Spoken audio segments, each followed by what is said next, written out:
Sorotan selanjutnya, saudara, pasca ricuh iring-iringan pengantar jenazah Lukas NMB di Jayapura, Papua, massa membakar sejumlah toko yang berada di jalan utama Waena, kota Jayapura.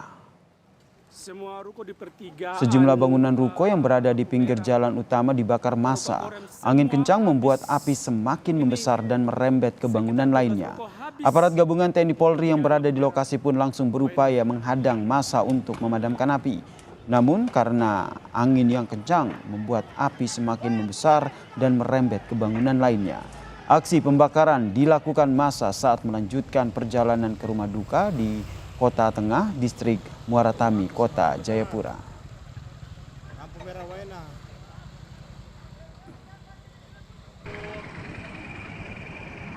Kapolda Papua Irjen Matius Fakhiri menyebut ada 25 bangunan yang terbakar akibat aksi anarkistis saat pengantaran jenazah Lukas NMB. Kericuhan yang terjadi saat iring-iringan jenazah dari lapangan Stakin menuju ke rumah duka di Koya Tengah ini pun menyebabkan 14 orang terluka. Korban luka terdiri dari 7 anggota Polri dan 1 personel TNI, 5 warga sipil dan pejabat Gubernur Papua yaitu Ridwan Rumah Sukun. Kapolda Papua akan mengidentifikasi para pelaku yang melakukan pembakaran rumah dan penyerangan terhadap personel TNI Polri dan juga PJ Gubernur. 14 korban luka-luka, untuk kendaraan satu mobil dibakar, 5 kendaraan rusak berat, 2 unit bangunan dirusak, dan 25 unit ini perumahan ya. Yang terakhir ini tadi malam.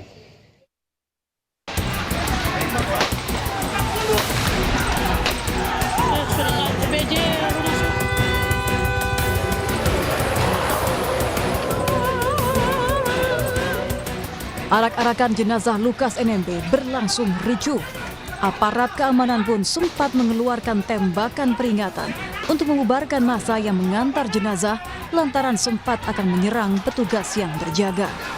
Sebelumnya kericuhan terjadi saat warga dan pelayat mengantarkan jenazah Lukas NMB menuju lapangan Stakin, Sentani.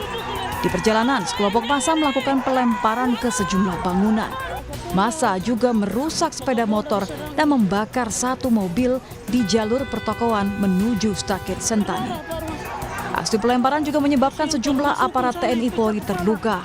PJ Gubernur Papua Ridwan Rumah Sukun pun terluka di bagian kepala sehingga harus dibawa ke rumah sakit untuk mendapatkan penanganan medis.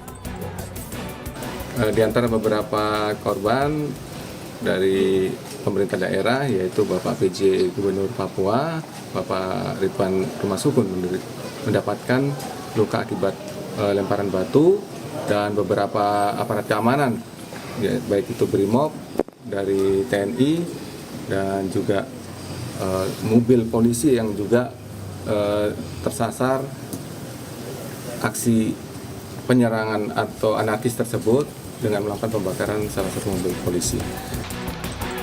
Menanggapi aksi ricuh saat iring-iringan jenazah mantan Gubernur Lukas NMB di Jayapura, Papua, Kapolri Jenderal Listio Sigit Prabowo menegaskan kondisi sudah tertangani oleh personel kepolisian di Jayapura. Meski demikian, Kapolri memastikan ada penambahan jumlah personel pengamanan di Jayapura. Pemakaman sampai saat ini sempat tadi ada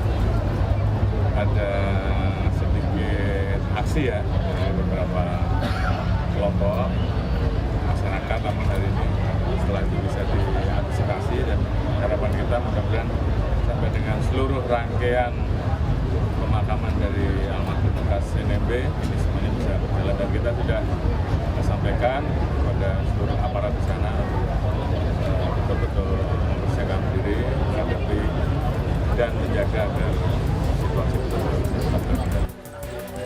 Pasca pengantaran jenazah Lukas NMB ke rumah duka, penjagaan pun diperketat dari pertigaan Bandara Sentani menuju lapangan Stakin dan lokasi ke rumah duka di Koya Tengah, Distrik Muara Tami, Kota Jayapura. Tim Liputan Kompas TV, Jayapura, Papua.